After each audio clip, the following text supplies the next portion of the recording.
চরমনার এই ময়দান থেকে আমি চরমনার আশিককে বলতে চাই, আর ঘরে বসার সময় নাই, ইমানের আগুন জ্বালায় দিতে হবে, ইমানের আগুন জ্বালায় দিতে হবে, আর বসে থাকার সময় নাই। আগামীর বাংলাদেশ ইসলামের বাংলাদেশ হবে, আগামীর সংসদে আমরা কোরআন চাই। গোটা বাংলাকে শুনিয়ে দেন, চরমনার ময়দান থেকে শুনিয়ে দেন, এখান থেকে বিপ্লবের আরেকটি আওয়াজ হবে ইনশাআল্লাহ। নারে তাকবীর,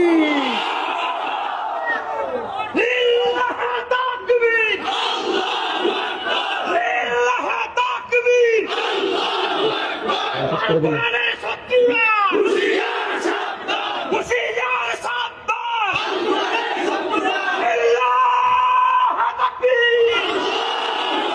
গত 2 দিন ধরে দেখছি আমার দেশে, আমার এই বাংলাদেশে, আমার দেশে একজন বাউলের জন্য কত মানুষের দরদ, একজন বাউলের জন্য যে আল্লাহর শানে কটূক্তি করেছে, যে আল্লাহর শানে কটূক্তি করেছে, তার শাস্তি মৃত্যুদণ্ড ছাড়া আর কিছু হতে পারে না।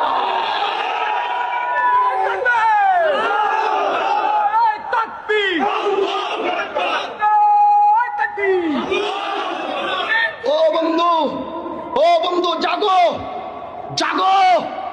যেই বাংলায় আল্লাহকে কটূক্তি করার পরে কিছু মানুষ সেটাকে সমর্থন করে, সেই বাংলা আমরা দেখতে চাই না, সেই বাংলা আমরা রাখতেও চাই না।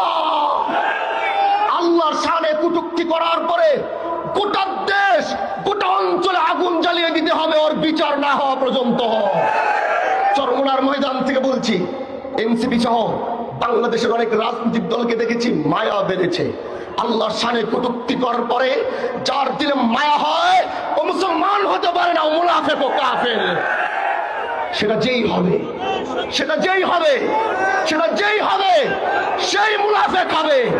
আল্লাহর শানে কটূক্তি করার পরে যার মায়া হবে, ও কাফের, ওর মধ্যে ঈমান থাকতে পারে না।